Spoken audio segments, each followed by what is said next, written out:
뒤에 있는 사람들 있으면 다 들어오라 그래.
그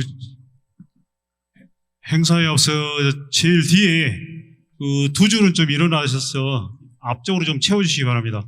제일 뒤에 두 줄 다 일어나셔서 앞쪽으로 좀 채워주시기 바랍니다.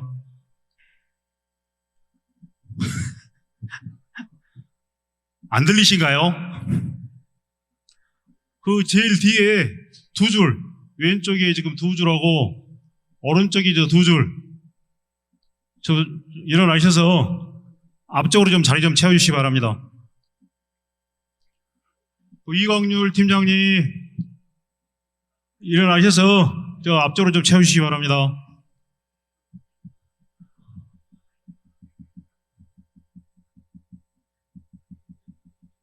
그 뒤에 두 줄 좀 일어나라 해서 앞으로 좀 채워주라 그래.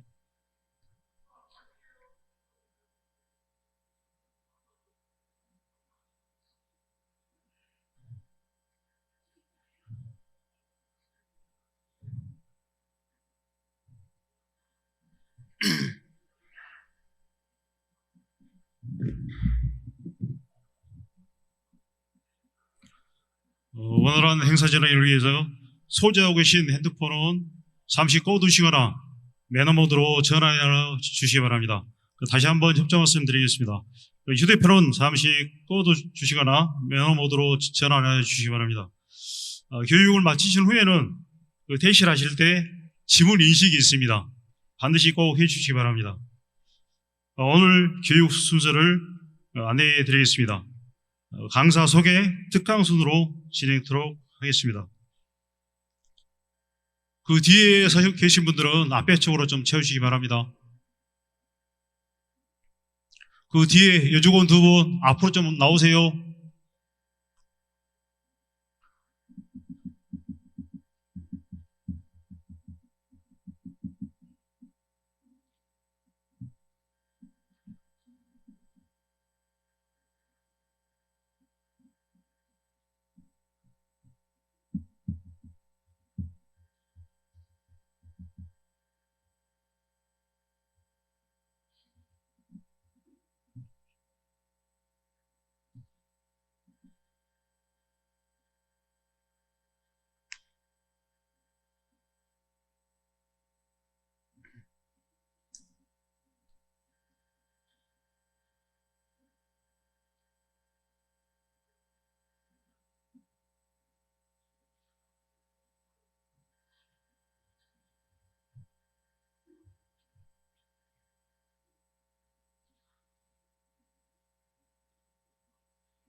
늦게 들어오신 분들 혹시 핸드폰 매너 모드로 좀 전환해 주시기 바랍니다.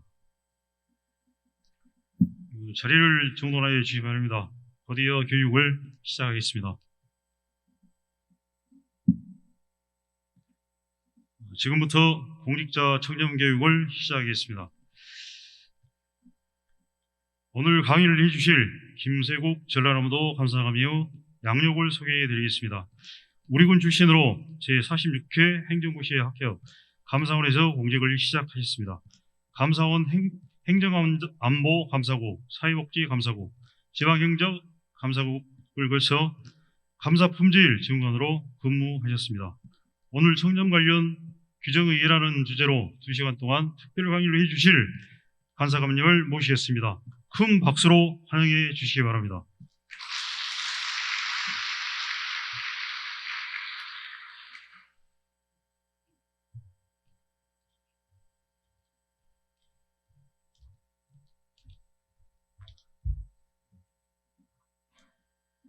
네, 여러분 안녕하십니까. 방금 소개받은 전라남도 감사관 김세국입니다. 다시 한번 여러분께 열렬하게 인사를 드립니다. 반갑습니다.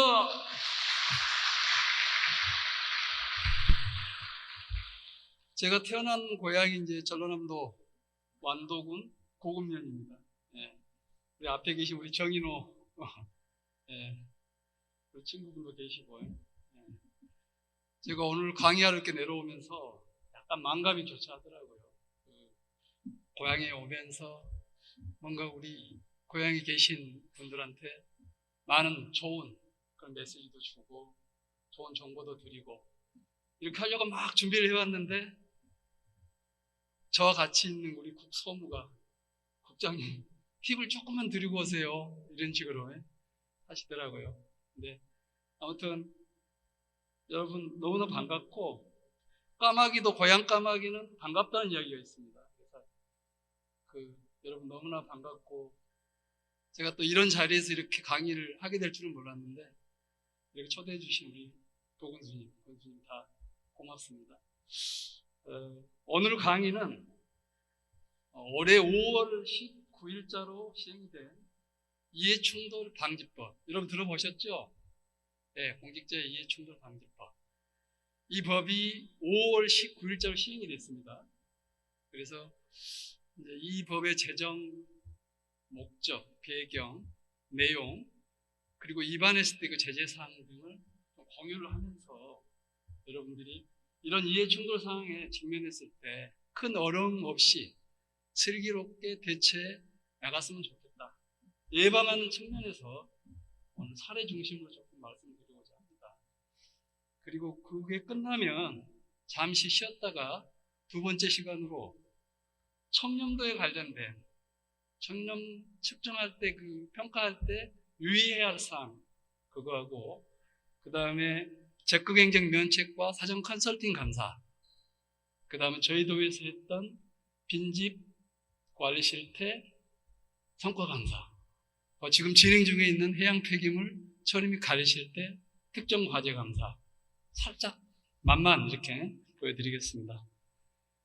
사전 컨설팅이나 직구행정 면책과 방금 말씀드린 특정이나 성과 감사는 기존의 감사의 어떤 트렌드를 좀 바꾸는 그 의미가 있습니다.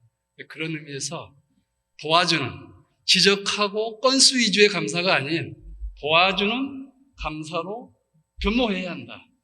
그게 감사원부터 지금 바뀌고 있는데 저희 도감사관실도 그런 방향으로 지금 바꾸려고 합니다. 그래서 그런 부분도 좀 안내를 해드리고 마지막으로 마무리를 하도록 하겠습니다.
사실은 이해충돌방지법의 내용이 다 거기 들어있어요. 상향 법제화됐습니다. 근데 문제는 국회의원이나 지방의회 의원들, 이분들은 선출직이지 않습니까? 이분들을 통제할 방법이 없습니다. 네, 그래서 이분들을 통제를 해야 되겠다 라는 의미에서 또 이 법이 제정이 되게 되었고요. 좀 에코가 있네요. 그 다음에 이미 OECD 선진국들은 이미 다 제정돼서 시행되고 있습니다. 우리가 세계 경제 12대국이지 않습니까? 일본은 초대를 못 받아도 우리는 초대를 받아서 가는 경우도 있고, 그래서 국제사회 눈높이에 맞는 그런 공직자들의 행위 기준을 정립할 필요가 있게 되어서 이 법이 제정이 되었고요. 목적은 보시는 바와 같습니다. 이해가 충돌한다. 이익이 충돌하는 거죠. 공익을 추구해야 될 공직자가 본인이 공정한 직무 수행을 줘야 하는 사적 이익을 추구하게 되는 그런 상황에서 여러분들이 그걸 방지하기 위한, 그래서 공정하게 직무를 수행하고 그로 인해서 국민들한테 신뢰를 확보할 수 있도록 하기 위해서 이 법이 제정이 되었고요.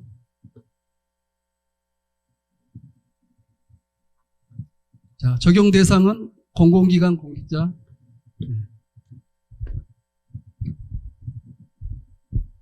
그냥 모든 공공기관, 모든 사람이 다 적용된다고 보면 됩니다. 근데 적용이 안 되는 사람들이 있습니다. 누구일까요? 이것도 마치면 선물. 네, 사립학교 교원 적용 안 됩니다. 또 힘센 사람도 있습니다. 언론인. 이번 만들일 때 언론인 넣을까 말까 막 이렇게 좀 논의가 많이 있었는데 역시 언론인들이 힘셉니다. 언론인 제외되어 있습니다. 언론인 제외되어 있습니다. 네. 약간의 한계이기도 하고요. 근데 여러분께서는 오늘 첫 시간에 하는 이 이해충돌 방지법 중에 이 딱 10가지만 아시면 됩니다. 10가지 행위 기준만.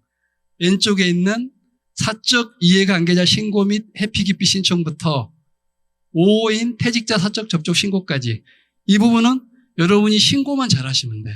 하지 말라는 게 아니에요. 제한되는 것도 아닙니다. 다 해도 되는데 어떻게 하라? 신고만 잘하시라. 네. 언제? 14일 이내에 누구한테? 기관장한테. 서면으로. 신고만 잘하면 돼요. 1호부터 5호까지는. 자, 오른쪽에 있는 제한과 금지 행위. 이거 하지 말라는 겁니다.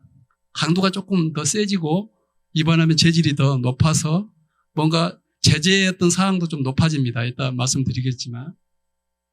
직무 관련 외부 활동부터 직무상 알게 된 비밀 등기 이용 금지. 예. 이 5개 사항은 여러분들이 제한되거나 하지 말아야 될 사항입니다. 그럼 하나씩 보도록 하겠습니다. 먼저 첫 번째, 이 법 제5조 7조에 규정되어 있는데 사적 이해 관계자의 신고, 회피, 기피 및 조치. 예. 사적 이해 관계자. 사적 이해 관계자가 어떤 사람인가 먼저 보겠습니다.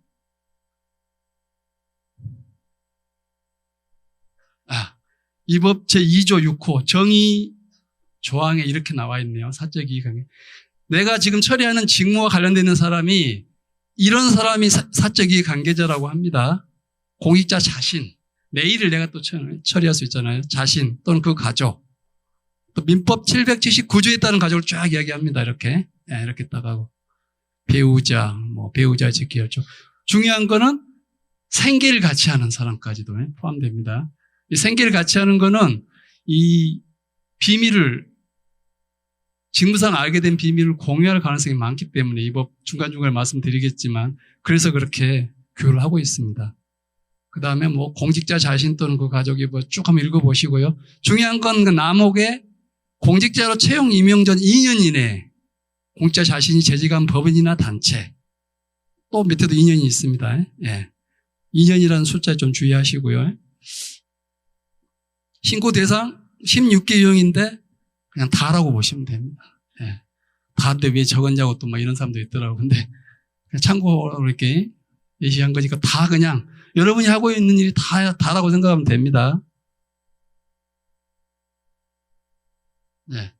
여러분 혹시 내가 이 직무를 처리하고 있는데 사적 이해 관계자입니다. 이 사람이. 어떻게 판단한다고요? 아까 그 2조 6호에 나와 있잖아요. 그 해당되는 사람들이 직무 관련자이면 사적 이해 관계자입니다.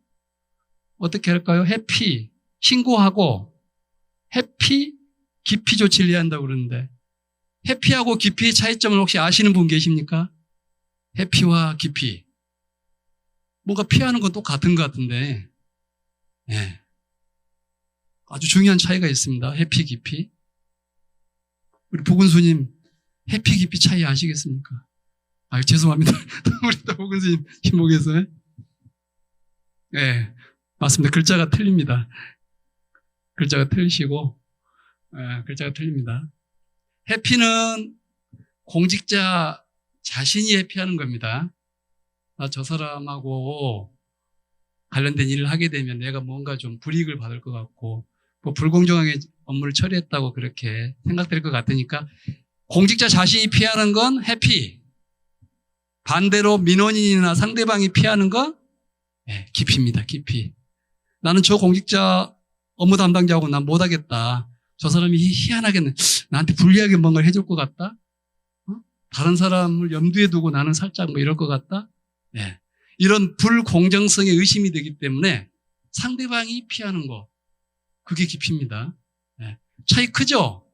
네, 차이 큽니다. 그러니까 뭐 이런, 사실 우리가 늘상 쓰고 있는 개념 중에도 그렇게 좀 네, 개념을 정확히 알아야 될 부분들이 가끔 있어서 요거는 그냥 말씀을 참고로 드렸습니다. 이렇게 해서 네, 장한테 이제 신고하고 그렇게 되면 장은 직무수행의 일시 중지, 대리자 지정, 뭐 전보 등의 조치를 하게 되겠습니다. 이거 받고. 자, 그러면 이제 사례 중심으로 아까 한다고 했는데, 자, 한번 사례를 보도록 하겠습니다. 이와 관련돼서. 첫 번째, 자신의 친동생이 대주주인 건설회사의 아파트 건설 사업을 승인하는 업무를 처리하고 있습니다. 공직자가. 이 경우도 신고를 해야 됩니다. 왜 그럴까요? 자신의 친동생이 형제 자매이기 때문에. 아까 그 나와 있었죠? 가족이에요, 가족. 직무 관련자가 사적 이해 관계자이기도 합니다, 지금. 신고해야 되고. 아까 뭐 건설 사업 승인 업무 처리, 아까 16개 중에 찾아보세요. 다 들어있습니다. 그 업무에 해당되기 때문에 신고를 해야 되고. 그 다음에 대형시설공사업체 선정을 위한 평가위원으로 참여한 K교수가 자신의 배우자가 직접 관여하고 있는 회사에 최고의 평가 점수를 주어서 공사업체로 선정되게 해주어서 문제가 된 사례가 있습니다. 그럼 이 K교수가 만약에 L교수라 하면 L교수가 이런 이해충돌 상황에서 문제가 안 되려면 어떻게 해야 되겠습니까? 우리 K교수는 당했는데 우리 L교수라 하면 어떻게 해야 될까요? 김교수는 당했는데 이 교수라면 어떻게 해야 됩니까? 이 상황에서 부군수님 만회할 기회를 드리겠습니다. 뭐 당연하겠죠. 예. 자신의 배우자가 관여하고 있는 회사에 평가 점수를 줄 것 같으니까 L교수는 어떻게 할까요? 이런 사항이 있다는 걸 신고하고 본인이 회피 신청을 해야 되겠죠. 예. 회피 신청하면 됩니다. 회피 신청서, 기피 신청서 이런 건 다 이렇게 별지에 그 관련된 규정 별지에 다 있습니다. 그렇게 하시면 되고요. 예. 여러분도 혹시 이런 상황에 처하게 되면 이렇게 하셔야 된다는 의미로 말씀을 드리고 있습니다. 다음은 Q&A 하나 보고 가겠습니다. 예. 건축허가 담당 공무원 A가 허가 신청자로부터 제출받은 교통이용 평가서가 A의 배우자 B가 근무하는 평가기관에 의해 작성되었는데 A는 소속기관 장한테 이런 사적 이해관계를 신고해야 되는지 당연히 해야 될 것 같죠. 예. 단서가 있긴 해요, 이게. 예. 요건 뭐 당연히 해야 되고요. 당연히 해야 되고. 그 밑에 있는 그 보조금 지원 대상 선정위원회 당연직 위원 중 한 명 국장이 1년 전에 임원으로 재직했던 업체가 보조금 지원 대상 업체 후보에 포함되어 있는데 이 경우 신고해야 되는가? 이 경우도 아까 그 이 법 제 2조 6호 라목에 공직자로 채용 임용되기 아까 2년을 좀 기억하시라고 했잖아요. 채용되기 전 2년에 이내에 자신이 재직했던 법인이나 단체가 직무 관련자인 경우는 신고하도록 규정돼서 신고해야 됩니다. 가만히 보니까 내용이 어떤 내용 같아요? 당연히 자신이 근무했던 곳이니까 뭔가 좀 더 규정이 안 맞게 더 많이 지원도 해줄 것 같기도 하고 부당하게 특혜를 줄 것 같기도 하고 이런 것들을 미연에 좀 방지하고자 하는 겁니다. 이 법의 취지가. 다시. 그래서 이제 이 사적 이해 관계자 신고 의무를 위반한 경우에는 어떤 제재가 있느냐. 그러면 2천만 원 이하의 과태료가 부과가 되고 이 법, 또 이 법과 관련된 명령에 위반됐기 때문에 징계 처분의 대상이 됩니다. 그리고 부당하게 취득한 이익은 환수를 하고요. 다음 두 번째, 제6조에 나와 있는 공공기관 직무 관련 부동산 보유, 매수 신고. 이게 첫 번째 신고 의무자는 각종 부동산 관련 업무를 하는 공공기관의 공직자들. 부동산 관련 업무를 하는 공공기관은 어딜까요? 첫 번째로 LH나 SH나 새만금 개발공사나 전남개발공사 같이처럼 직접적으로 부동산 관련 업무를 하는 공공기관도 다 포함이 되고요. 사실은 이제 택지 개발, 뭐 관광지구 개발, 산업단지 개발, 농공단지 개발 등등 우리 각 시군에서도 사실 이렇게 부동산 관련 업무를 추진을 합니다. 예. 그래서 이 의미는 뭐냐면 모든 공공기관에서 부동산 관련 부동산을 만약에 관련된 이 업무를 추진하는 기관의 직원들은 내가 홍보실에 있든 기획실에 있든 뭐 이렇게 보상 업무를 하거나 택지 개발 뭐 이런 게 아니어도 예, 그 기관에 있는 것만으로도 여러분들은 어떻게 한다? 예, 만약에 어떤 사업이 추진되면 그 사업 지구 내에 있는 부동산을 보유하게 되면 신고해야 합니다. 예. 그거 보유하지 말라는 소리 아니죠? 예. 보유는 마음대로 하세요. 많이 보유도 상관없습니다. 대신 신고만 하면 된다. 예. 한번 보겠습니다. 예시로. 자, 땡땡개발공사에서 부동산 개발 업무와 관련 없는 홍보실에 근무하는 A과장이 이 개발공사가 사업 주체로 추진 중인 재개발 사업 지구 내에 부동산을 구입했다. 네, 당연히 신고해야 됩니다. 아, 나 홍보실에 근무하는데 뭐 전혀 관련도 없는데 뭐 나 신고합니다. 네. 밑에 경기도 모시 땡땡시청에서 또 전혀 관련 없는 민원실에 근무한다. 근데 여기는 이 비계장의 배우자.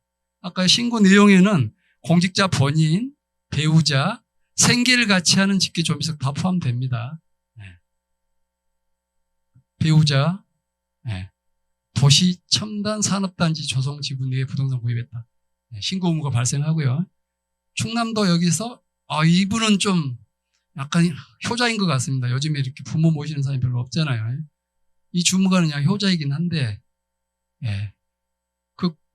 이 군청에서 추진하는 관광지구 내에 부동산을 보유했다.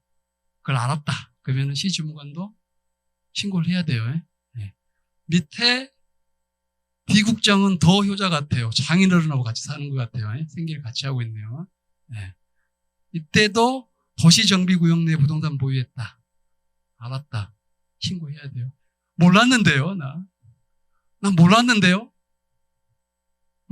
난 몰랐는데, 그러면 면제됩니까, 여러분? 여기 좀 안경호라고 그랬잖아요. 안경호. 난 몰랐는데요. 네. 진짜 몰랐으면 괜찮은데, 신고 안 해도 되는데, 알았는데도 신고를 안 하게 되는 경우는 과태료, 이 조항 6조 위반도 과태료 2천만 원 이하, 그 다음에 징계 대상이고 부당이득은 환수를 하는데 이 경우도 몰랐다 해서 면제가 되는 거 아닙니다. 네. 과태료는 어디서 부과하죠? 사법기관에서 부과합니다. 네. 결국 나중에 문제가 되는 경우는 다 조사를 해서 수사를 하고 그렇게 해서 거기서 밝혀집니다. 네.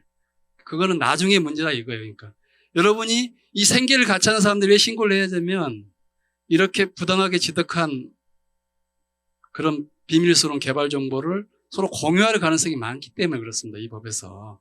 예. 그래서 생계를 같이 하고 있는 이 효자들이 일거리가 하나씩 더 늘었어. 효자인데. 예. 그래도 신고하셔야 됩니다. 예. 다음은 공직자의 민간 부문 업무활동 내역 제출. 고위공직자는 임용일 또는 임기 개시일 기준 최근 3년간 민간 부문 업무활동 내역을 임기 개시일 30일 이내에 제출해야 합니다. 이 내용은 누구하고 제일 지금 연관이 있을까요? 최근에 뭐 고위공직자 이런 사람들입니다. 대통령, 뭐 지자체장, 의원, 뭐 쫙 일반직 1급 공무원, 뭐 국가공무원 및 지방공무원 끝에 신규자 강의를 했더니 저는 고위공직자가 안 될 것 같다고 막 그러는데 내가 여러분 누구든 고위공직자가 될 수 있는 가능성 다 열려 있습니다. 여기 지방의원도 있고요. 예. 또 여러분들은 뭐 어떻게 될지 사람 일을 어떻게 합니까? 예. 특히 최근에 당선이 되신 분들 중에 새롭게 당선된 분들 중에 민간 부분에서 활동하다 당선되신 분들 지자체장이나 의원님들은 어떻게 한다? 임기 개시일 30일 이내에 내가 어디 민간 부분에서 활동했던 내역을 신고를 해야 됩니다. 이것도 뭔가 의미가 있으니까 하라는 거잖아요. 예. 뭔가 좀 내가 이제 권력을 잡았으니 그런 위치에 올라갔으니 뭔가 부당하게 뭔가 해줄 것 같아. 예. 그런 거를 막기 위해서 예시를 보겠습니다. B로펌 변호사로 근무한 후에 중앙행정심판위원회 어디가 있죠? 권익이 있습니다. 중앙행정심판위원회 상임위원으로 임용된 자는 임기 개시 30일 이내에 B로펌에서 근무한 그 업무활동 내역을 권익위원장한테 제출해야 한다. 기간정이니까요. 그러면 공기업과 공직유관단체는 제외가 되는 건가요? 제외됩니다. 왜?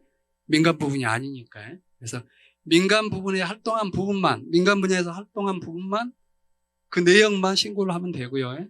그것도 3년 이내의 것을. 5년 전에, 10년 전의 건 아니고요. 자, A씨를 한번 보겠습니다. 모 교육감은 취임 전 A사립학교 법인의 이사장으로 재직했는데 그 사실을 신고하지 않았고 교육감 취임 후에 해당 학교 법인 소속의 고등학교 시설비를 지원했다. 이런 사달이 나니까 이러는구나. 그러네요. 또 밑에 B구청장은 공직 임용 전 자신이 근무했던 시기업에서 업무활동 내역을 제출하지 않았고 소속 기관이 시기업과 납품 계약을 체결하도록 그 영향력을 또 행사해서 지적을 받은 사례가 있습니다.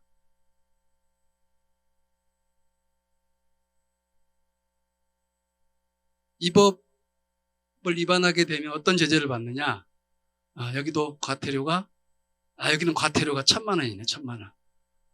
민간 내역 신고 안 한 건 조금 재질이 조금 더 좀 덜 나쁘다고 생각하는가 봐요.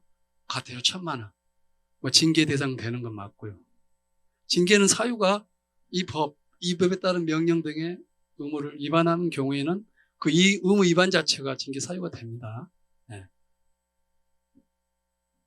다음. 퇴직자하고 사적 접촉 신고, 이거 막 갈수록 우리 공무원들 힘들어졌습니다. 근데 그 퇴직자라 하면 언제까지인가요? 퇴직 후 2년입니다. 이때까지는 조금 약발이 있는가 봐요. 퇴직 한 2년까지는. 2년까지는. 퇴직해도 한 2년은 정관예우를 좀 해줘야 될 것 같네. 약발이 좀 있어. 그러니까는 2년까지는 써먹을만 한가 봐요. 어찌됐든 간에. 본인들 그 밑에 있던 부하들 영향력이 좀 살아있다고 좀 애정한 겁니다. 이 법에서. 이 경우도 퇴직자 만났을 때 어떻게 한다? 골프나 여행이나 사행성 오락 같이 하는 경우 같이 할 수 있다 없다? 할 수 있습니다. 대신 신고만 잘하면 돼요. 사전이든 사후든. 귀찮아 죽겠네. 안 만나는 게 낫겠다. 그렇게 해서 오해를 받기 싫으면 어떻게 한다? 사회상규에 따라 허용하는 이런 경우는 신고가 제외가 됩니다.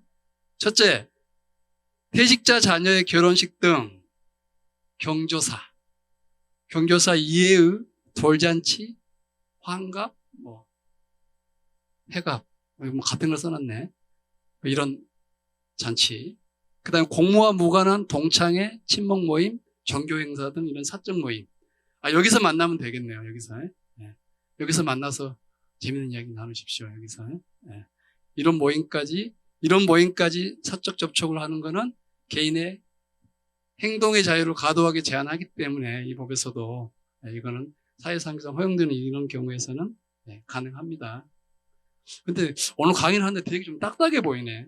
내가 이틀 전에 이 똑같은 내용을 강의를 했는데 거기 순 한 100명 정도 되고 근데 거기는 막 분위기가 너무 좋았어. 리액션도 막 좀 있고. 근데 여기는 저 사람이 뭔 얘기하나 막 이렇게 막 쳐다보고 있는 것 같아.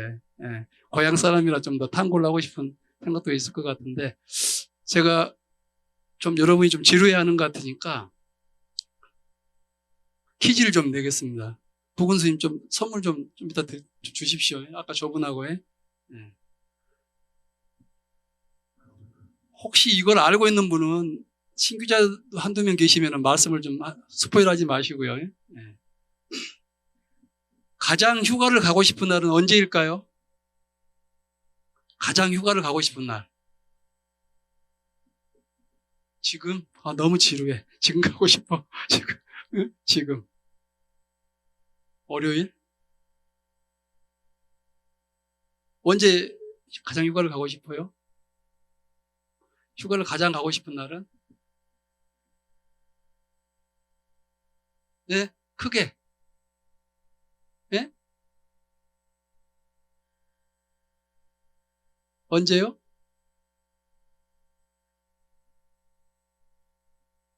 지금?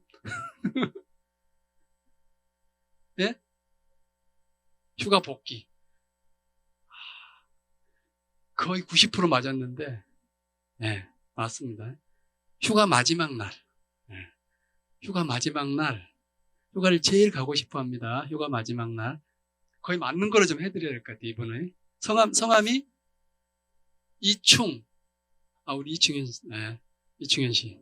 좀 적으십시오, 우리 정인호. 우리, 이렇게, 이분이 지금 돈을 다루고 있으니까 좀 잘 보여야 되면. 네. 두 번째 퀴즈입니다, 여러분. 여러분이 조시는 거는 오롯이 제 잘못입니다. 제가 졸리게 한 거예요, 여러분을.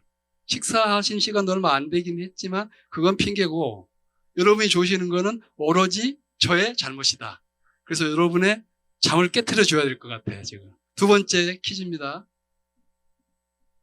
이 세상에 없는 세 가지. 한 가지씩만 맞춰도 맞추는 걸 하겠는데 세 가지는 다 맞히진 못하더라고. 이 세상에 없는 세 가지. 크게 손 들고. 예? 어떻게 아셨어요, 그거를? 이게 반칙이다. 여기 쳤네, 이거. 맞습니다. 예. 비밀, 이 세상에 비밀이 없답니다. 비밀. 공짜 정답인데, 대부분 비밀하고 공짜까지는 좀 알더라고. 근데 정답은 좀 어려운데, 우리 또 문명의 이기를 잘 이용하셨네. 예. 여러분, 비밀이 있습니까, 여러분? 비밀 없어요. 야, 너랑 나랑만 알아? 그럼 그 다음날 회사에 나오면 다 알고 있어, 막. 하늘과 땅도 모르는 이야기를 다 알고 있다니까. 공짜? 특히 공직자도 공짜가 없습니다. 적게 받으면 적게 받은 만큼, 많이 받으면 많이 받은 만큼 뭔가 해줘야 될 것 같아. 그게 인간의 인지상정, 도리인 것 같아. 본능 같아. 공짜 진짜 없어요. 정답. 세상에 정답이 어디 있습니까? 사는 게 정답이 어디? 해답은 좀 있는 것 같아. 해답지를 많이 봤어, 내가. 해답은 좀. 애를 가르치는데도 그렇고, 사는 것도 그렇고, 훈육하는 것도 그렇고, 막 진짜 이 정답이 그렇게 없는 것 같은, 어쩌면 이렇게 잘 만들어 놨을까, 그 생각을 좀 많이 합니다. 예. 잠 좀 깨셨습니까? 예. 그럼 다음 넘어가겠습니다. 자, 이런 식으로 이렇게 하지 마시고요. 예? 골프 특히 뭐 하는데, 골프 치라고 하는 거예요? 치지 말라고 하는 거예요? 예. 쳐도 상관없어요. 신고만 열심히 하면 됩니다. 치고 나서 14일 이내에 장한테 귀찮아. 불이익 당할 것 같아. 그러면 만나지 마시고요. 예. 밑에서 만나도 저렇게 사회상계tal 허용되는 데서 만나시고. 다음, 직무 관련 내부 활동 제한된답니다. 예. 이거 어떻게 할까요? 이 직무와 관련된 지식이나 정보를 이게 약간 팔아먹는다는 그런 개념이에요. 이 조항 보니까. 그럼 이게 공익의 저해가 된다는 거죠. 자기네 공공기관의 이익, 그 이익의 저해가 되고, 심지어 어떤 경우는 국익에도 저해가 돼요.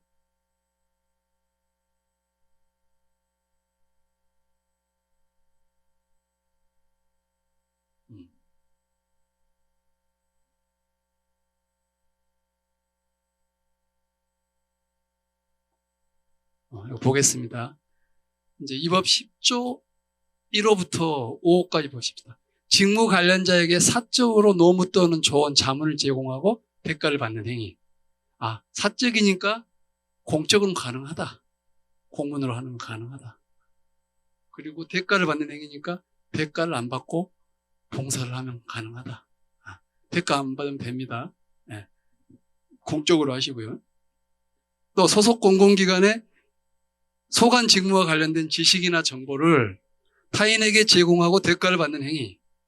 예를 들면 청탁금지법 10조에 따른 예부 강의 등에 따른 대가로 사례금을 수수하는 경우는 허용이 되고요. 또 소속기관장이 허가한 경우는 가능합니다. 소속기관장이 허가만 얻으면 다 가능합니다. 3호, 공직자가 소속된 공공기관이 당사자이거나 직접적인 이해관계를 가지는 사안에서 자신이 소속된 공공기관의 상대방을 대리하거나 그 상대방의 좋은 정보를 제공하는 행위. 이적행위입니다. 이적행위. 이적행위예요. 4번, 4호. 애국기관 법인 단체 등을 대리하는, 이건 국익에 반하니까 또 이것도 안 돼요. 이것도 안 되고. 그러면 사례를 좀 보도록 하겠습니다. 자, 재개발, 재건축 업무에 전문성을 보유한 공직자가 본인에게 재개발 관련 인허가를 신청한 직무 관련자인 땡땡 조합에 기관장의 사전 허가 없이 조언이나 자문 등을 제공하고 대가를 받는 행위. 이건 금지가 됩니다. 아까 그 규정에 나와 있는 거 다 위반되고 있기 때문에 그렇습니다. 기관장의 사전 허가도 없었고요. 대가도 받았고요. 그리고 재개발 관련 인허가 신청한 직무 관련성이 있기 때문에 문제가 되는 겁니다. 그 다음에 변호사 출신 땡땡 공공기관 직원이 보통 송무 일을 좀 많이 합니다. 변호사 출신들이. 뭐 송무과장 정도 하는 직원이 이 해당 공공기관이 당사자인 행정소송과 관련해서 소송 상대방한테 막 자문을 제공. 이건 너무 이적행위 아니에요? 그죠? 누구를 대변하고 있습니까? 이래서도 안 되고요. Q&A 하나 보고 가겠습니다. 아까 말씀드린 것처럼 사적으로 자문 등을 제공한다는 의미가 뭔가? 사적인 자문 등 제공의 의미는 공문 등을 통해서 직무 관련자에게 자문 등을 공식적으로 요청을 받지 않은 행위, 모든 행위를 다 말합니다. 그러나 사적으로 조언이나 자문 등을 제공했다 하더라도 중요한 거 대가를 받지 않으면 문제가 없습니다. 봉사하시면 됩니다. 봉사.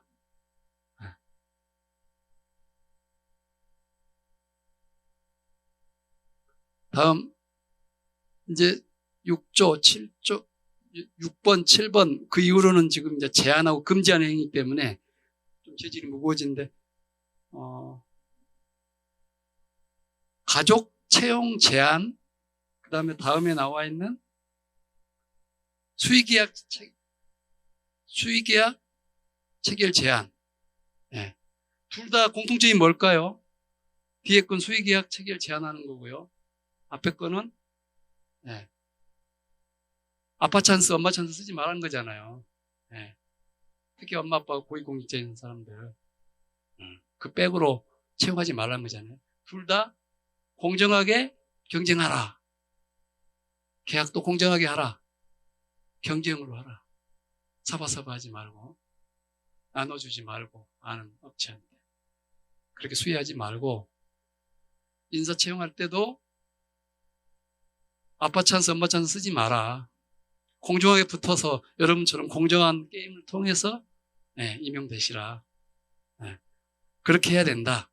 그 내용입니다. 예시 보겠습니다. 지시 유도, 묵인하는 행위도 다 금지됩니다. 가족 채용, 아무튼 고위공직자, 특히 채용 업무 담당하신 분들 더 신경 많이 쓰셔야 되고요. 자, 무슨 모 부처가 필요한 무기계약직을 선발함에 있어서 고위공직자의 가족을 공개경쟁 채용 등 다수인을 대상으로 하는 시험에 의하지 않고 채용할 수는 이제 없다. 또 채용 업무 담당자인 인사과장이나 인사계 직원 등은 직원을 채용함에 있어서는 어떻게 한다? 본인들의 가족을 공개경쟁 채용 등의 다수인을 대상으로 하는 시험에 의하지 않고는 또 채용할 수 없습니다. 이 별제 좀 나와 있습니다. 이제 아마 지금 이 법이 통과된 지가 얼마 안 돼서 하위에 있는 뭐 이렇게 지침 이런 거 지금 만들고 있는 과정이긴 하지만 이렇게 가족을 혹시 채용하게 되면 이 가족이라는 걸 이렇게 좀 표시하는 막 그런 게 지금 별지에 다 있기 때문에 좀 있으면 아마 이런 세부적인 그런 지침들은 또 다시 또 시달이 될 겁니다. 그때 조금 이렇게 아마 완도군에서도 시달이 될 거니까 좀 참고하시고요. 일단 좀 개략적으로는 이런 내용이 있다는 걸 좀 아시면 되겠습니다. 수의계약 마찬가지고요. 예. 실제로 이제 모 군 의원이 이렇게 자신이 운영하는 건설회사를 마치 타인이 운영하는 것처럼 속이고 실제 경영자는 이 모 군 의원이었는데 수의계약을 37에 6억 1천만 원 상당의 수의계약을 체결해서 이제 불구속 기소된 그런 사례가 있었고요. 모 시청의 구매계약 담당 공무원이 이 공무원은 자신의 배우자가 운영하는 업체하고 수의계약을 통해서 800만 원 상당의 전산용품을 구매해서 문제가 된 사례가 있습니다. 나머지 사례는 참고하시고요.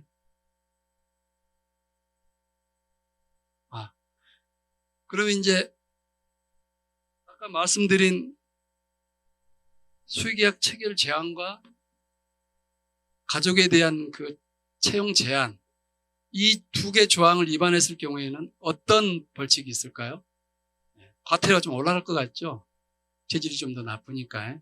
여기 3천만 원. 3천만 원 이하의 과태료 부과 대상이 되고, 아마, 징계 대상인 건 똑같은데, 징계 양정을 고려해 보면 조금 더 경에서 중으로 올라가는 가능성이 좀 더 있습니다. 뒤로 갈수록 중징계가 될 가능성이 높습니다. 그거는 이제 징계라는 것은 그 고의나 중과실의 정도, 그 다음에 그 결과의 어떤 정도, 정황, 이런 걸 다 고려해서 나중에 하는 거기 때문에요. 그렇지만 이런 사항들, 제한하고 금지한 의무를 위반한 경우에는 어떻게 한다? 중징계가 될 가능성이 아주 농후합니다. 농후하고요. 자, 다음, 이것 좀 보겠습니다. 이것도 좀 재밌어요. 지금 이런 사람이 있을까 싶긴 하는데, 공공기관 물품의 사적 사용이나 수익을 금지하고 있습니다. 이미 우리 행정부 공무원들은 공무원 행동 강령에 의해서 이미 2018년부터 이미 이런 내용들이 좀 규율이 좀 되어 왔어요. 사실 왔는데, 뭐 이런 사례들이 있는가 봅니다. 공직자가 인근 식당에서 점심 식사하면서 막 간용차를 지속적으로 사용하는 거예요. 자가용처럼. 근데 점심 먹을 때만 그런 게 아니라 또 주말에 이삿짐도 나르고, 주말에 자녀 이삿짐도 날라주고, 고용차로. 또 출퇴근용으로 쓰기도 하고요. 완전 가중차인지 자가용인지 뭐 헷갈리고, 그렇게 하면 안 된다는 거. 어떤 사람은 막, 자기 기관에서 발주한 공사장 건축 자재를 막 빼갖고 와서 자기 별장 짓는데 막 쓰고 있고요. 공사가 구분이 안 됩니다, 지금. 어떤 사람은 막 TV를 자기 집에 갖고 와서 막 보고 있고요. 이 TV가 누 TV인지 누가 압니까, 이게 막, TV가 하도 많으니까. 마지막, 이 부분은 지금도 조금 남아있는 것 같은데요. 교육원 공무원이 생활관 기숙사를 사적으로 이용하거나 또 제3자한테 이용하도록 제공하거나 또 공휴일날 교육원에 교육생이 없잖아요. 그럼 공휴일날 쓰도록 이렇게 무상으로 대여하거나 이런 경우는 앞으로 안 된다. 안 된다. 우리 완도군청 교육원 어디에 있습니까? 혹시 없습니까? 만들어야 될 것 같은데. 그 돈이 너무 많이 들어가. 차라리 위탁 그냥 교육 받으러 간 게 더 좋을 수도 있고요.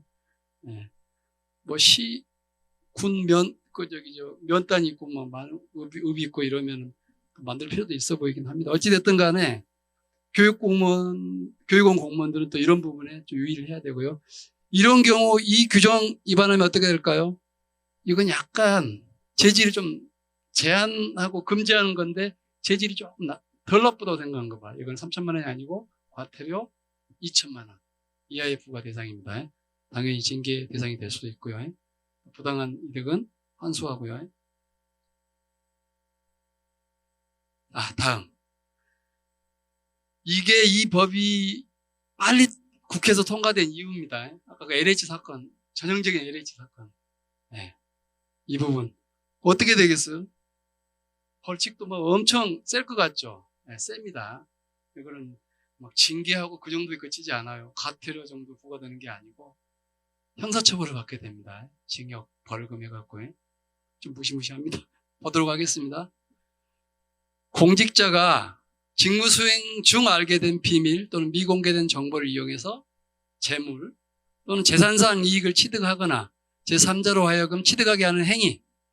근데 여러분, 퇴직자라고 해서 안심하면 안 됩니다. 혹시 여러분 퇴직이 가까이 있는 분들 3년까지는 퇴직하신 분들도 공직자에 포함됩니다. 예. 이 법에서 퇴직 후 3년까지 여러분이 안심하면 안 된다. 그래서 또 거기다가 재물재산상 이익 취득 여부와 관계없이 비밀 정보를 이용한 행위. 그래서 그 비밀 정보를 이용해서 사적으로 사용한 행위 그 자체가 바로 처벌 대상입니다. 그게 사망에 있습니다. 이 14조 사망에 있고요.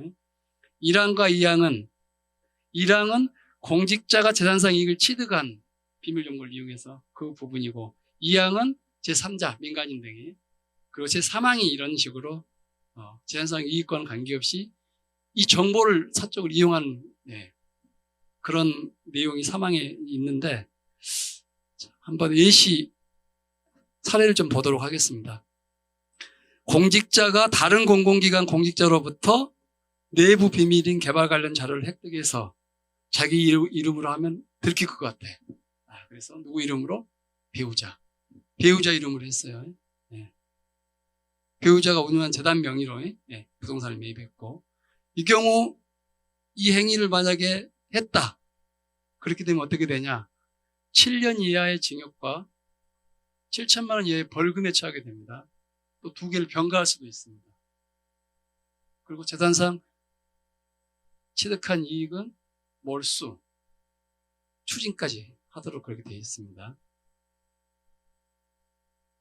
징계는 아마 거의 파면 해임에 가깝지 않을까 싶습니다. 중징계 중에서도 저기 상위에 아마 그런 제재가 이루어질 것 같고요. 두 번째, 공직자 등이 신도시 개발 계획 관련 미공개 정보를 획득해서 농지 매입 자금을 대출받아 신도시 개발 구역 내 농지를 매입하는 행위 금지. 이것도 마찬가지입니다. 저희가 작년에 전라남도 우리 감사관실에서 LH 토지 투기 강풍이 불어가지고 우리 전라남도 관내에 공직자들이 토지 투기를 하지 않았을까 해서 한 3개월 동안 조사를 좀 해봤습니다.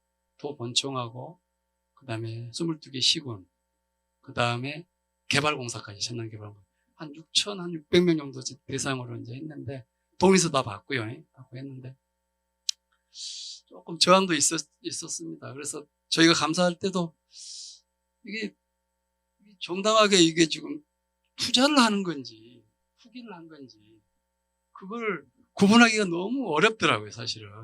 자본주의사에서 내 돈 주고 내가 그게 부동산 관련 업무를 직접 안 해도 본인이 워낙 정보력이 좋아서 또 예상을 잘하고 또 그쪽에 약간 그런 재테크가 있고 감이 좋아서 내가 거기에 내가 대출 받아서 땅을 샀는데 뭐가 잘못이냐 이제 이런 느낌을 가질 수도 있지 않습니까?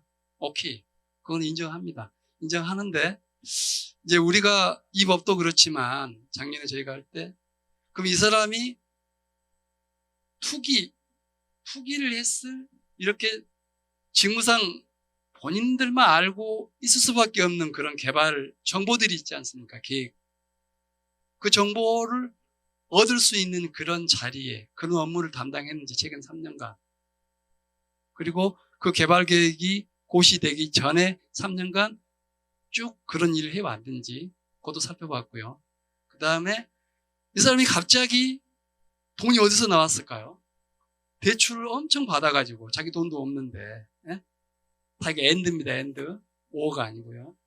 그러면서 갑자기 대출을 한 80, 90% 대출을 받아가지고 그 땅을 매입을 했다.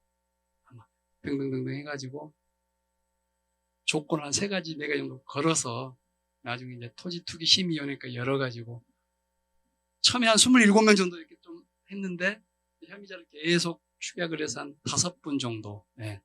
그래서 경찰청에 이제 수사 의뢰했고요. 특히 우리 개발공사 쪽에 한 분은 전형적인 LH 토지 투기와 관련된 그런 사안들이 있어서 그분과 관련 그분은 또 좀 뭐 배우자 명의로 좀 해서 본인은 뭐 이렇게 투자를 했다고 하는데 뭐 업무 관련성부터 해서 뭐 모든 부분이 다 걸리더라고. 그래서 뭐 그런 적이 있습니다. 지금 수사 중에 있고요. 어찌됐든 이렇고요. Q&A 보면 이해충돌 방지법의 적용 대상은 공공기관 공직자로 한정이 되는데 그럼 일반 민간인들 이 사람들이 공공기관의 비밀이나 정보를 이용해서 만약에 재산상 이익을 취했다. 처벌 가능합니까? 이거 아까 27조에 제3자 민간인도 처벌하도록 규정하고 있습니다. 이 경우에는 어떻게 할까요? 민간인 제3자에 대한 벌칙은 공무원이 아니니까 뭐 징계는 줄 수 없을 것 같고요. 형사처벌의 대상은 되니까 여기는 5년 이하의 징역과 5천만 원 이하의 벌금형이 부과될 수 있습니다. 부기가 병가도 가능하고 공직자보다는 좀 낫네요. 네, 재질이 조금 더 낫다고 본 거고 제일 밑에 이런 경우도 좀 어항이 있는데 이 건강보험요양기관의 감독권을 갖고 있는 이제 정부 부처 담당국장 복지부는 되겠죠. 복지부 정도. 이 국장이 평소 잘 알고 지내는 특정 요양병원장한테 건강보험 요양기관에 대한 너희 병원 현지 조사 계획을 간다. 그러니까 미리 좀 준비 좀 해라. 라고 직무 관련된 정보, 비밀 정보를 제공을 하게 됩니다. 이 경우 어떻게 할까요? 당연히 아까 말씀드린 제14조 3항 재산상 이익을 취득하는 그거와 관계없이 사적인 그 정보를 이용해 가지고 이렇게 이익을 부여를 한 거잖아요. 사실은 미리 대비케 한 거예요. 이런 경우에도 처벌을 받는데 이런 경우는 어떻게 된다? 이 담당국장은 재산상 이익을 취득을 안 해서 그런지 여기는 형사처벌을 어떻게 받냐? 3년, 징역 3년에 벌금은 3억 병가 가능하고요. 공무원이니까 뭐 징계 대상이 되는 건 당연하고요. 자, 위반행위에 대한 신고도 받습니다. 여러분들이 이렇게 뭐 본인들이 신고해야 될 사항은 신고도 해야 되지만 이걸 목격을 하게 되면 신고도 하게 됩니다. 그러면 신고자는 다 보호를 받고 보상금, 포상금, 구조금 등 다 보상을 받고요. 제재처분 아까 말씀드린 것은 부당한 이득은 환수를 하고 추징 몰수 또 징계나 형사처벌 대상이 될 수 있다는 거. 일단 이 정도 하고 제가 목이 너무 지금 그렇게 해서 한 몇 분이죠 지금?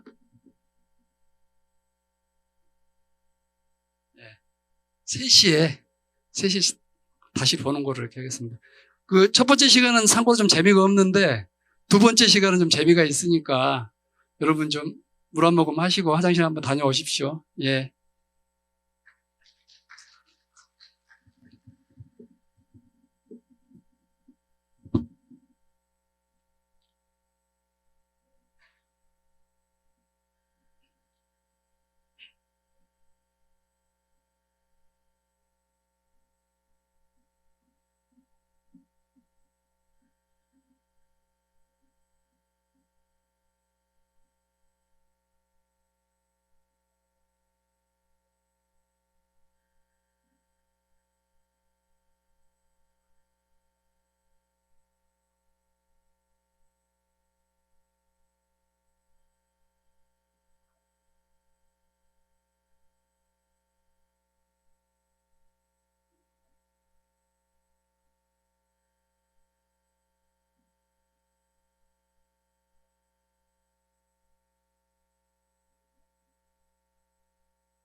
자, 여러분, 이제 두 번째 시간을 시작하도록 하겠습니다.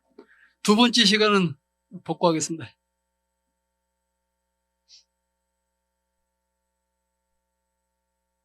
두 번째 시간은 좀 여러 가지 사항을 조금 모았습니다. 예.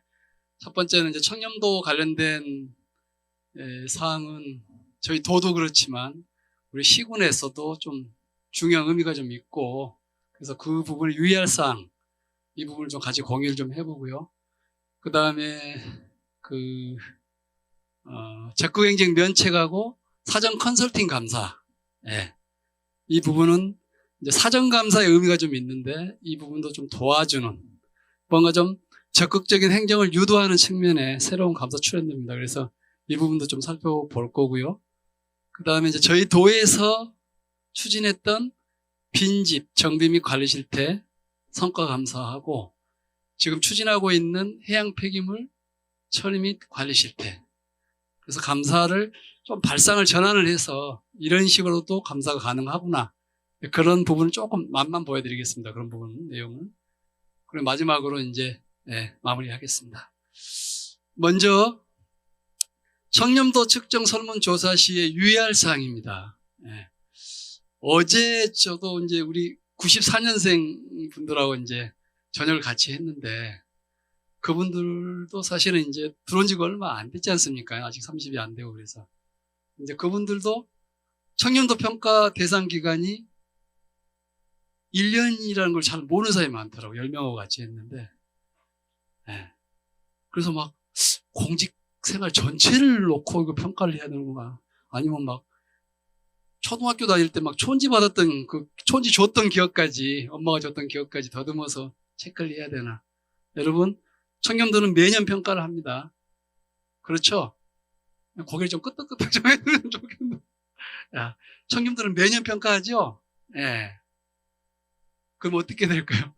이렇게 작년 7월 1일부터 올해 6월 30일까지 그 기간 안에 이루어졌던 부정, 부패, 또 금품 향응, 수수, 뭐 갑질, 이런 거 다 그 1년 안에 있었던 걸 하십시오. 괜히 상사가 싫어서 막 5년 전에 막 뭐 과장이 나를 너무 힘들게 해갖고 그 과장이 싫어 죽겠어 막 긁으시면 안 됩니다. 내가 1년 전에 했던 그 행위만을 체크를 해야 돼요. 그리고 어떻게? 객관적으로 본인이 경험한 사실, 그게 기반해서 해야 됩니다. 술 먹다가 막 남들이 뭐 과장은 그래, 뭐 팀장은 뭐 어쩌고, 검증되지 않은 사실을 마치 본인이 경험한 것처럼 그렇게 투사하면 안 된다. 그 부분도 좀 강조를 해드리고 싶고요. 이게 청렴도를 잘 주나 못 주나 그런 차원이 아닙니다. 적어도 정확하고 객관적으로는 해야 되지 않겠습니까? 그렇게는 좀 해야 되겠고요. 세 번째, 올해 8월부터 11월 사이에 이루어질 겁니다. 대부분 아마 9월, 10월 정도에 이메일이나 뭐 이렇게 해가지고 다 이제 설문지가 도착을 합니다. 여러분 적극적으로 해주십시오. 이게 막 전부 100% 다 해갖고 이게 그 평가가 이루어진 게 아닙니다. 한 15% 정도 차면 권익에서 끊습니다.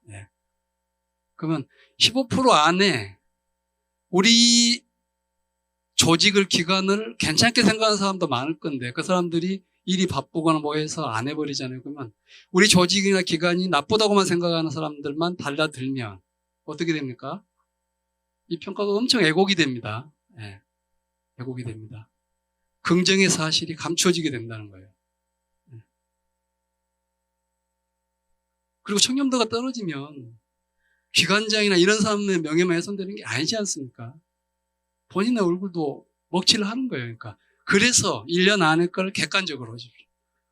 인사에 불이익을 받았다고 생각하시는 분들 중에 특히 내부 청렴도에서 많이 부정적으로 응답을 합니다. 저희도 마찬가지고 다른 시군, 다른 도도 그런 경우가 많아요.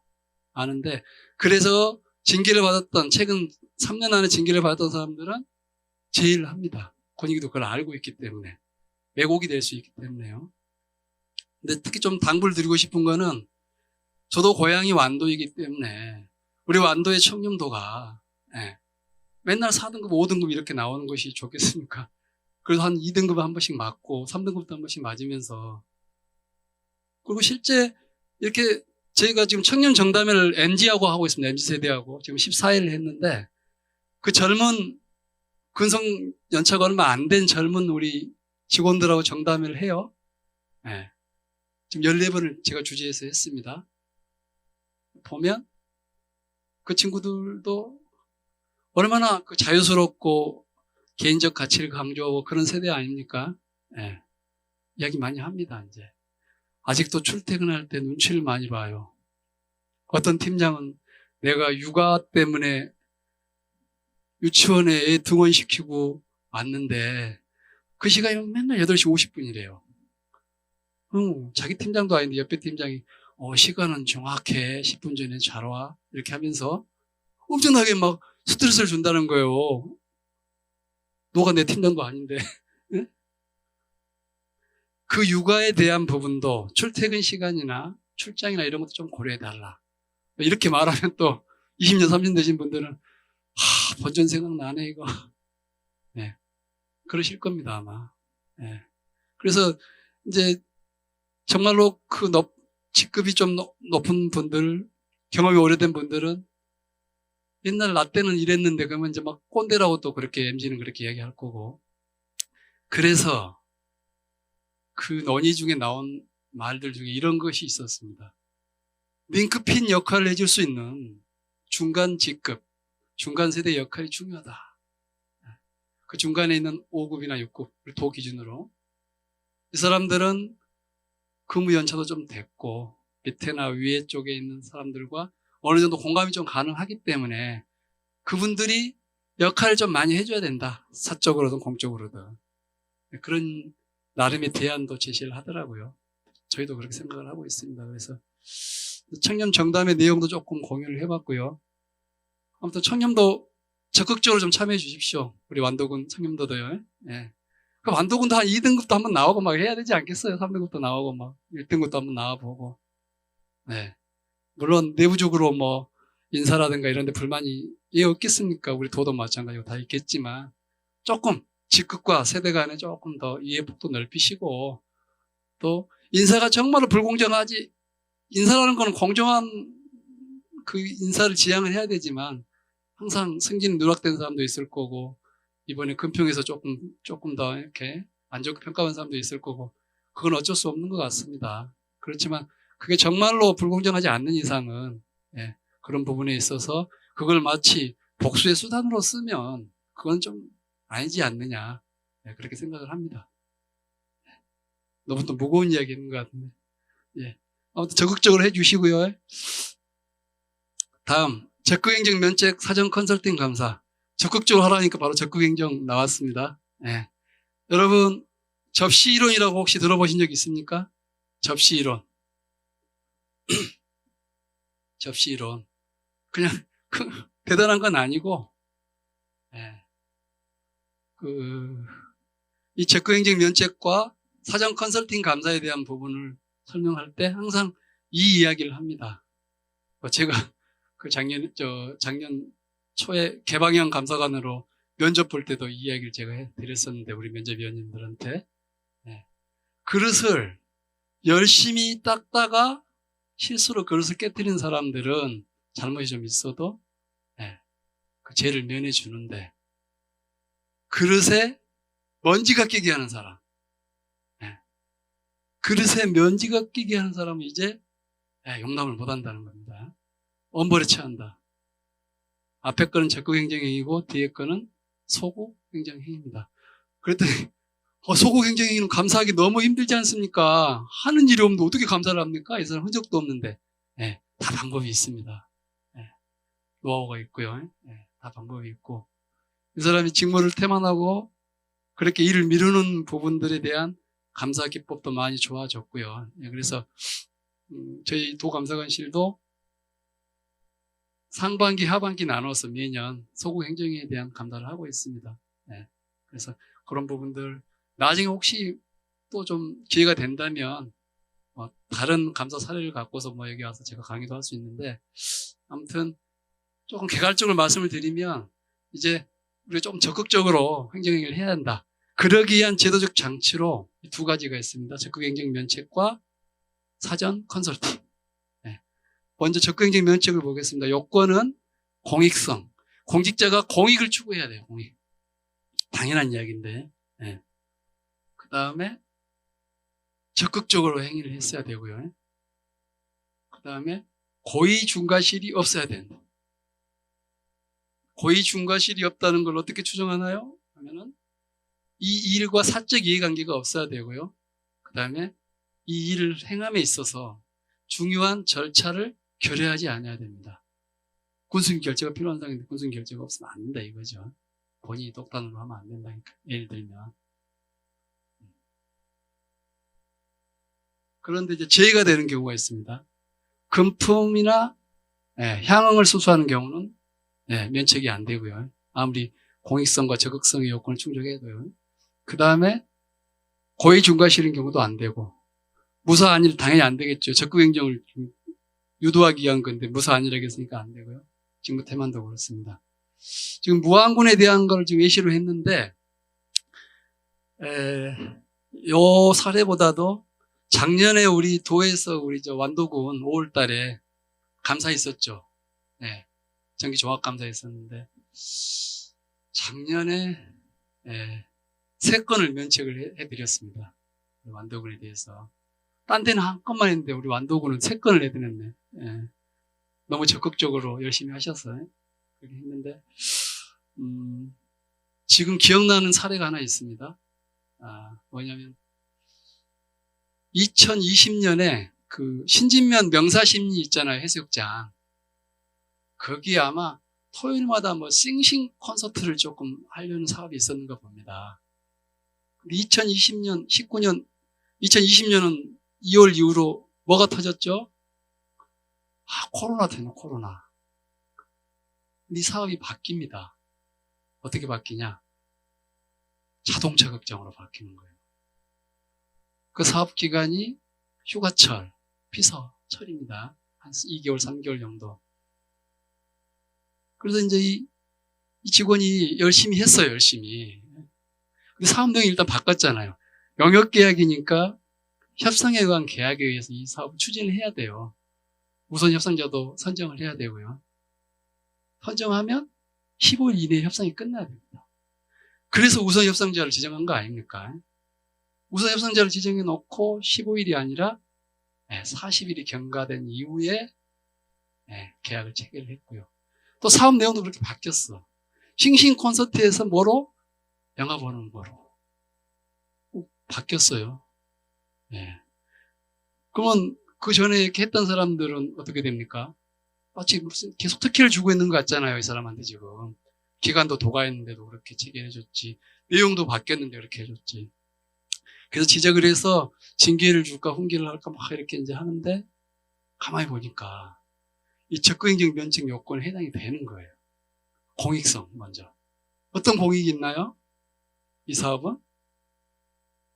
코로나로 지친 우리 완도 군민들과 그리고 외부에서 온 우리 고향을 떠나 있던 사람들 또 이렇게 관광객들의 문화적인 공익을 충족시켜준다는 거예요. 그게 문화적인 문화를 향유할 수 있는 그런 공익을 충족을 시켜주고 두 번째 적극성.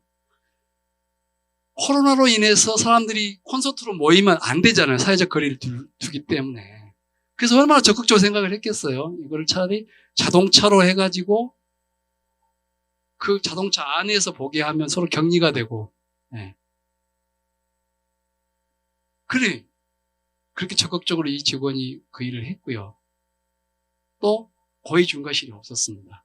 군수님 결재를 반듯하게 받았고 그리고 이 일과 관계돼서 본인의 사적 이익을 추구한 게 없습니다. 사적 이익관계가 없고요. 그래서 면책을 했습니다. 불문. 먼저. 또 많은데 생략할게요. 개인 또 너무 안도구만 봐줬나 그랬는데 열심히 했으니까 그렇습니다. 하나만 더 설명을 드릴게요. 또 하나 면책을 한 게 있습니다. 이 공무원도 참 열심히 해서 면책을 받았는데 예. 보길도 여러분 아시죠? 예. 저도 보길도 한 번 갔지만 왼손도 유배지. 원래 보길도 또 물이 좀 귀한 걸로 알고 있는데 물이 더 귀한 데가 있습니다. 예, 노아 서업도라는 곳이 있는가 봅니다. 서업도. 근데 이제 이게 이제 재보전 특별 뭐 이렇게 교부세가 있는가 봐요. 행안부 장관이 내려주는 재난에 조금 대비하라고 특교로 내려주는데 가뭄이 이렇게 좀 심하니까 2019년에 원래 이 사업은 보길도에 지원해 주려고 한 거예요. 그 지하수 이렇게 저장하는 거 있잖아요. 그런 사업인데 사업을 바꿨어요. 어디로? 노아로 바꿔버렸어요. 이거 바뀌면 어떻게 해야 되는가요? 행안부 장관한테 신고해야 됩니다. 바뀌었으니까 신고를 해야 돼요. 신고도 안 했고 또 사업의 내용도 바뀌었습니다. 그 지하수를 이렇게 저장하는 그 사업이 노하우로 가면서 선업도로 가면서 이 상수도 관로가 너무 노후화돼서 거기서 물이 너무 많이 새는 거예요. 가뜩이나 물도 없는데 너무 물이 많이 새. 그래서 사업의 내용도 그렇게 바뀝니다. 사업의 내용도 바뀌었네. 사업 지도 바뀌었네. 그러면 신고해야 되는데 변경 승인 받아야 되는데 안 했네. 너 혼나야 되겠다. 여기도 훈계를 할까 징계를 할까 하다가 보니 2019년 일입니다. 너무나 극심한 가뭄 때문에 우리 서업도 주민들 한 187명 정도 사시는데 당시에 지금 더 늘었다고 합니다. 젊은 사람들이 또 그렇게 많이 온대요. 요즘에 가뜩이나 식수도 없고 특히 2019년은 좀 가물어서 그런 식수난을 해결하는 공익에 충실히 했습니다. 공익성이 충족이 됐고요. 그리고 적극적으로 했습니다. 이 사람은. 실제 더 필요한 곳이 어딘지 그래서 보길도보다는 노아읍 쪽이 더 빨리 해줘야 된다. 시급성. 그렇게 판단을 해서 아마 그쪽을 적극적으로 한 것 같아요.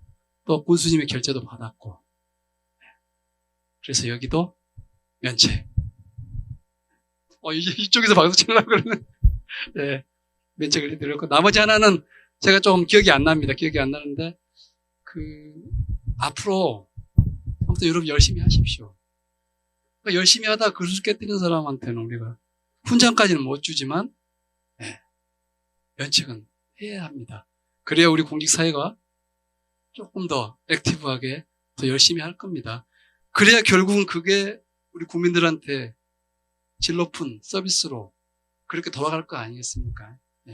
그래서 그 부분에 대한 부분을 좀 강조하고 싶고요.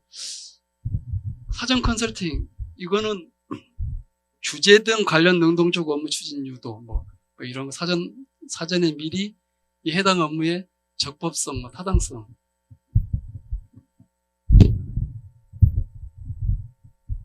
유튜브는 잘 나온다 하던데 목소리가 이것도 약간 울리네.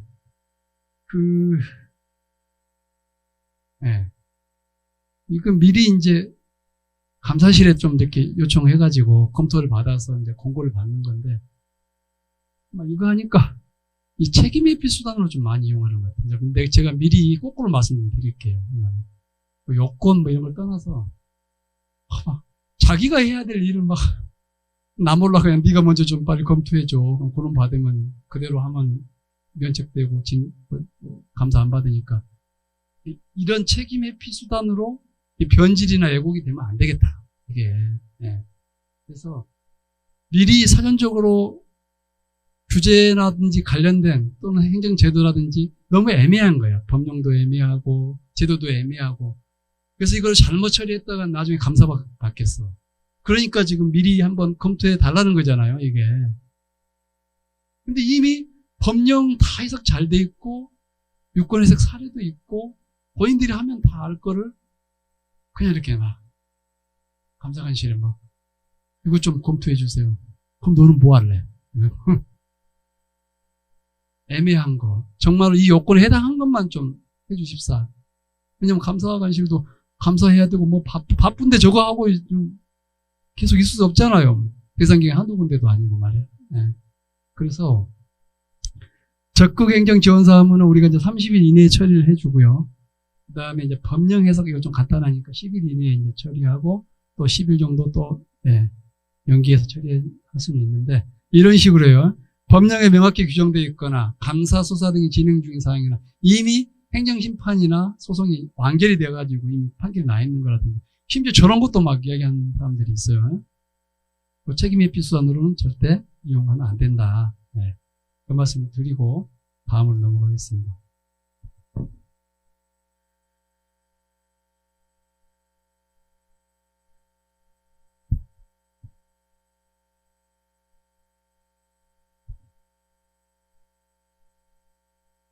네. 다음은 작년 하반기에 저희 도감사관실에서 추진했던 빈집 정비 및 활용 실태 성과 감사를 좀 설명하고자 합니다. 그래서 저희 집도 그 완동 고군면에 네 동리에 있습니다. 우리 집은 빈집법상 빈집은 아닙니다. 빈집법상 빈집이라 하면 1년 동안 이 빈집을 누가 결정하냐면 시장 군수가 빈집이라고 결정해 줘야 됩니다. 시장 군수는 결정하는데 어떤 집이 빈집이냐. 1년 동안에 이 집의 에너지 사용량이 전기는 10kW 이하, 수도는 0. 한 번도 안 써야 돼요. 그 요건이 해당돼야 됩니다. 그냥 빈집 그 자체로 사람이 안 산 집입니다. 1년 동안. 그건 빈집인데 조금 그런 식으로 에너지 사용량으로 그렇게 또 정의를 내리기도 합니다. 그래서 이 빈집 감사를 하게 된 이유가 사실 모티브는 우리 집이 약간 그 준 빈집에 가까운 데여서 그 생각도 했고 제가 이제 감사원에 있을 때 서울시 담당과에 있었어요. 그래서 SH 기관이야. 우리로 말하면 이제 그 전남개발공사 같은 데인데 서울 하우징 서울시 산하에 있는 개발공사 SH공사 기관운영 감사를 하면서 직원 중에 한 사람이 서울시에 있는 빈집 감사를 했습니다. 빈집은 어떻게 있습니까? 띄엄띄엄 있죠. 띄엄띄엄. 빈집은 어떻게 활용할 거예요, 빈집은? 너무 힘듭니다. 빈집은 절대 새 집이 될 수 없고요. 헌집이 되면 되지, 절대 새 집은 될 수 없고. 또 이게 한 군데 다 몰려 있으면 딱 쓸어버리고 뭐 재개발이나 재건축을 하면 좋겠는데 그러지도 못하고. 결국은 도시 재생 사업으로 접근을 해야 됩니다. 리모델링 등을 통해서요. 그래서 서울시는 SH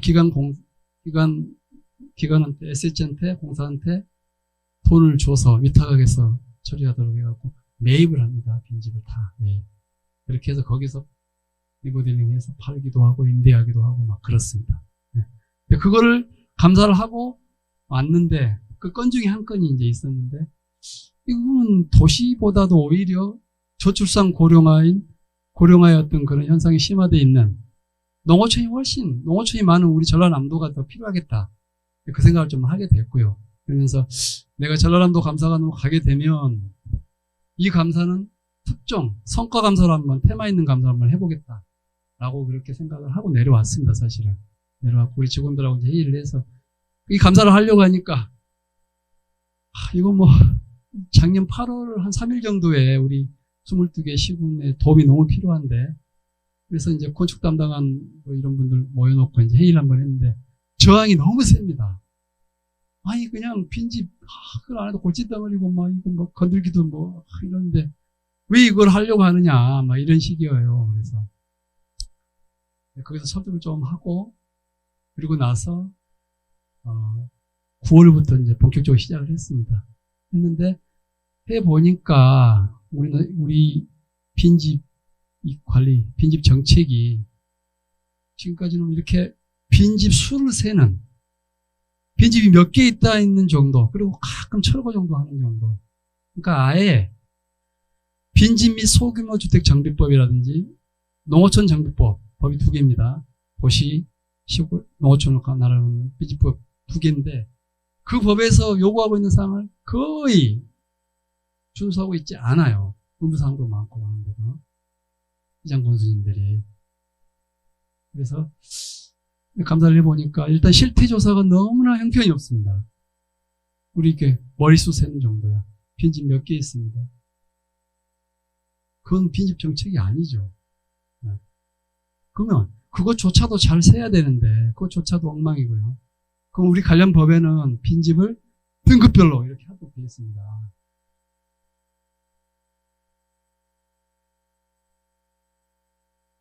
등급별로 이렇게 1등급, 2등급, 3등급, 4등급. 기존에는 어떻게 했다? 수만 세고 있습니다. 우리 군에 몇 개 있는데요. 우리 목포시에 몇 개 있는데요. 정책은 정확한 실태조사 기반 위에서 돼야 됩니다.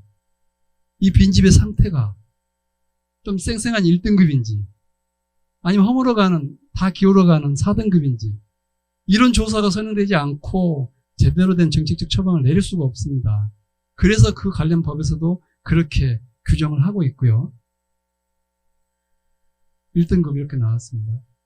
10.7%, 2110호. 점점 기울어 갑니다. 4등급. 네, 빈집, 쓰러져가는 빈집이에요. 4등급. 상태가 더 안 좋은 빈집. 4등급 특정 빈집이라고 해서 철거를 해야 됩니다. 이거 의무사항입니다. 이행 안 하면 이행 강제금 물어야 돼요. 폐지평도 가능합니다. 근데 시장 군수님 저거 할까요? 선거 때문에 하겠습니까? 네.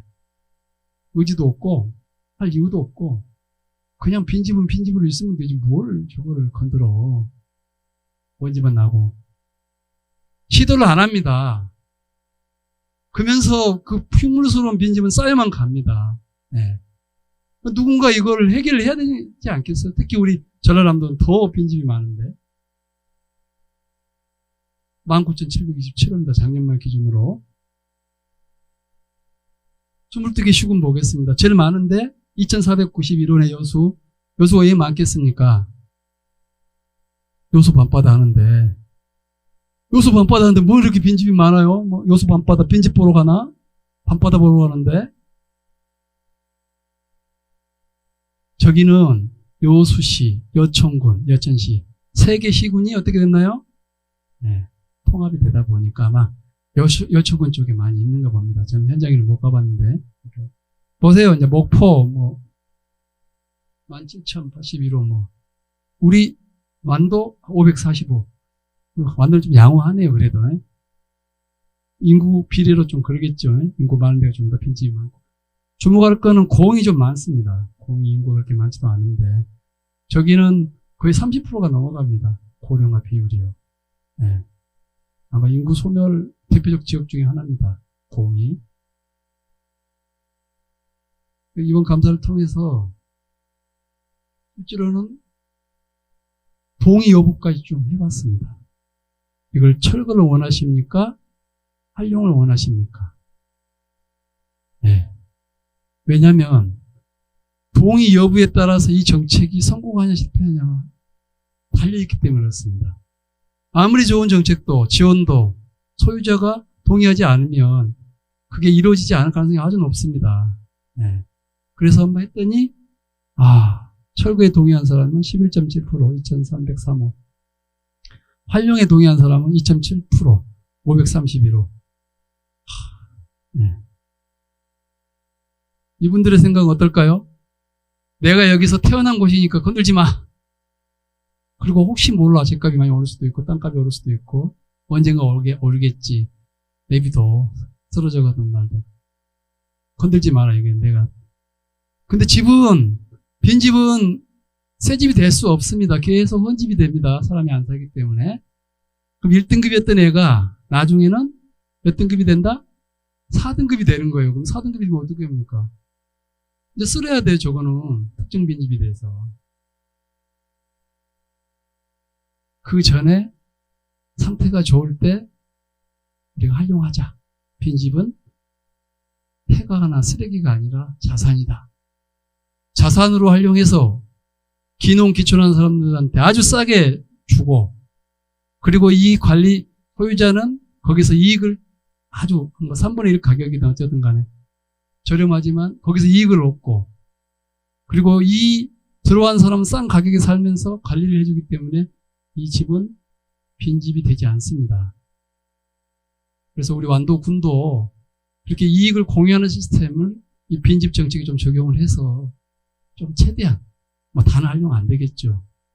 좀 뷰가 좋고 쓸만한 빈집 좀 많이 활용해서 우리 지역 경제, 인구 유입, 이게 뭐 기농 기촌만 쓰겠습니까? 여기 빈집을? 네, 주말에 찾아와서 저렴하게 그렇게 있다 갈 수도 있고요. 세컨하우스로 또 삼을 수도 있는 거고. 등등 활용할 게 너무나 많습니다. 네, 의지만 좀 있으시면요. 네.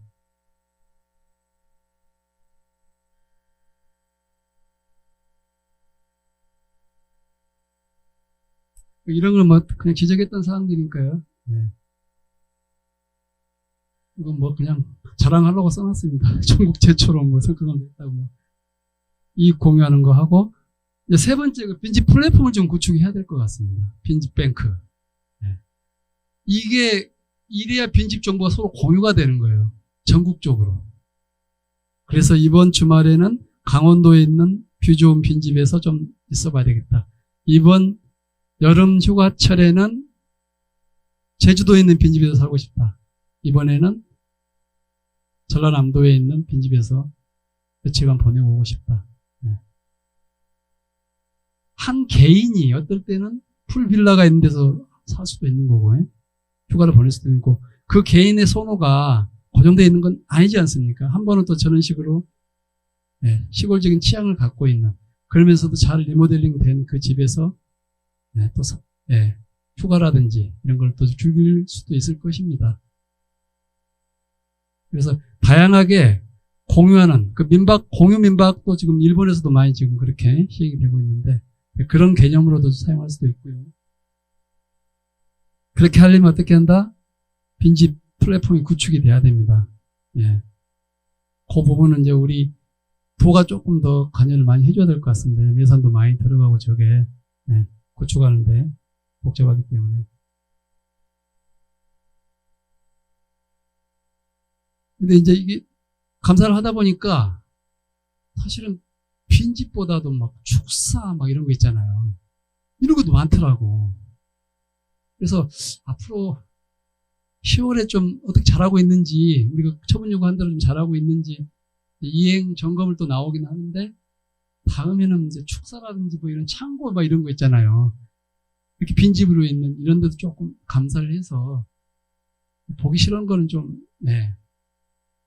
정하는 측면에서도 그렇게 좀 하도록 하고, 철거할 건 빨리 철거를 해서 그걸 주차장으로 쓰든 텃밭으로 쓰든 꽃밭으로 쓰든 그렇게 해서 우리가 좀 소멸해가는 어떤 그런 징후로서 빈집이 존재하는 게 아니라 활용할 수 있는 건 최대한 자산을 많이 활용을 해야 되고요. 그리고 너무 허물어져 있는 하등급에 대한 빈집은 또 그렇게 다른 용처를 또 만들어야 될 것 같습니다. 그리고 하나 더 말씀드리겠습니다. 지금 거의 끝나가고 있는데 해양 폐기물 처리 및 관리 실태 지금 감사 진행 중에 있습니다. 이거는 해양 폐기물이 자원이 될 수 있다는 그런 약간의 발상의 전환을 통해서 빈집이 쓰레기나 폐기물이 아니라 골칫덩어리가 아닌 것처럼 해양 폐기물도 저게 자원이 될 수 있는 부분이 참 많겠다는 생각을 좀 갖고 출발을 했습니다. 그래서 폐기물, 플라스틱, 그 다음에 폐각, 그 다음에 갱생이 모자반까지. 갱생이 모자반 해주는데 이게 막 썩고 막 냄새 나니까 이게 이제 폐기물이 되는 겁니다. 그래서 갱생이 모자반까지도 저게 약간 몰하고 비슷한데, 호주 같은 데서는 저걸 염도를 0.1% 낮추고 잘 이렇게 세척해서 말리고 해서 가루로 만들어가지고 소한테 먹이니까 방괴양이 한 5분의 1로 줄었다는 보고서도 있습니다. 환경 오염을 방지하는데도 유용할 것 같고요. 뭐 비료로도 쓸 수도 있고요. 그러니까 중국에서 막 저거 애물단지가 밀려온다고만 생각하고 저걸 어떻게 처리할 것인지만 그렇게 생각하는 게 아니고 그걸 잘 모으는 것도 중요하지만 그걸 자원으로 생각하는 순간 네, 아마 훨씬 수고가 영리해질 겁니다. 그걸 잘 수고해오는 어민들한테는 그에 따른 당연한 보상이 필요하고요. 빈병 갖다 주면 돈 주듯이. 폐기물도 마찬가지입니다. 네. 폐기물도 플라스틱 대용으로 엄청나게 시멘트 대용으로 엄청나게 많이 쓸 수 있는 부분이 많고요. 이번에 감사를 좀 해보니까 폐각이 자원화하는 부분이 제일 유용하더라고요. 제철소에서도 많이 쓰이고 탈환제로 해가지고 화력발전소에서도 하고 화장품 재료 뭐 이런 거 옛날부터 있었던 거고 비료로도 많이 쓰이고 우리 완도는 어떤 조개가 제일 많이 나오죠?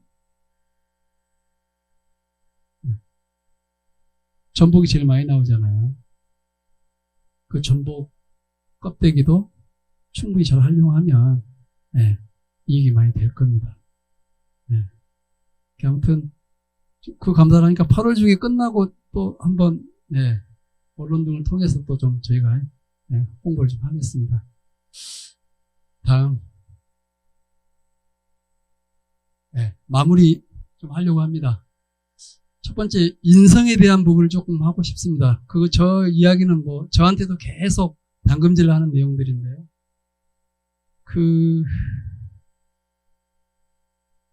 세계 최고의 유수한 기업이 어디입니까? 구글. 네. 구글에서 인재를 채용하는 기준이 9가지가 있습니다. 9가지. 당연히 일 잘하는 사람 뽑는다는 게 1번부터 쭉 나와요. 네. 근데 거기에 4가지 정도 기준에 인성과 관련된 게 되게 많습니다. 윤리적이고 개방적으로 소통을 잘하는 사람. 네. 그다음에 남을 잘 배려하는 사람. 타인에게 영감을 줄 것 같은 사람. 잘 줄 것 같은 사람. 남을 잘 배려하는 사람. 그 최고의 유수한 기업에서 인재를 뽑는데 그런 기준을 쓰고 있습니다. 네. 그리고 우리가 지식은 아까 어떤 분도 이 문명의 얘기를 잘 이용하시던데 네이버도 도움을 줄 수 있고요. IoT도 도움을 줄 수 있고요. 네.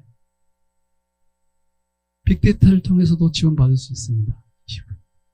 그렇지만 인성은 대체할 수가 없습니다. 그거는 여러분 스스로의 몫이기 때문에요. 그래서 그리고 그 인성이 중요한 경쟁력이 된 사회입니다. 이제는 앞으로 더 그럴 겁니다. 네. 그거는 기계가 대체를 해줄 수 없기 때문에 그 영역이기 때문에 그리고 그렇게 인성이 바르고 남과 잘 배려하고 융화가 될 수 있는 사람이 우리 사회에 조금 더 많아졌으면 하는 특히 우리 공직사회에 저를 포함해서 좀 더 많아졌으면 하는 그런 바람에서 이 부분을 조금 더 강조하고 싶었고요. 또 하나는 워라밸을 조금 우리가 좀 했으면 좋겠다. 네. 워크하고 라이프를 좀 밸런스 해야 된다. 그래서 이 부분도 제가 이제 강의할 때마다 좀 강조하는 이야기입니다. 우리 공직자는 오늘도 지금 강의할 때 좀 그렇죠. 너무 경직되어 있습니다. 네, 조금 더 유연할 필요가 있다. 그래서 퇴근 후나 주말에도 좀 일반인보다는 더 좀 재밌게 살았으면 좋겠어.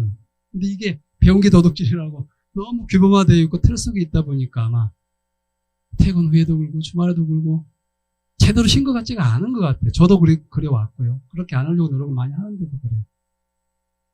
여러분이 그때 재충전을 해 주셔야만이 진짜 근무 시간에 질 높은 서비스를 제공한다니까요. 우리 국민들한테, 도민들한테, 국민들한테. 네. 그래서 좀 폼나게 좀 이렇게 재밌게 좀 이렇게 퇴근 후든 자기 개발도 좀 하시고 가족하고든 좀 질 높은 예민한 삶을 사시면서 그렇게 했으면 좋겠습니다. 나는 나이가 너무 먹어서 이제 나갈 날이 우리 그때가 제일 빠른 때라고 저는 생각합니다. 그런 분들조차도 저는 그렇게 더 해야 됩니다. 그렇게 해서 가족한테 보장을 좀 해주십시오. 예. 최대한 그렇게 해주시고 오늘 여기까지 강의를 하겠습니다. 혹시 궁금하신 사항이 있으면 좀 질문해 주십시오. 첫 번째 시간하고 다 포함해서.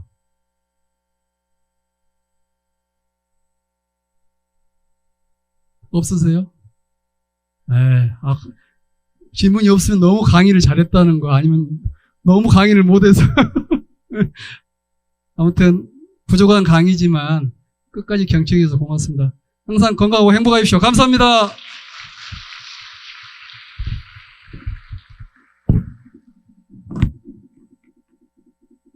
오늘 유익한 강의를 해주신 김세국 감사님께 큰 박수를 부탁드립니다.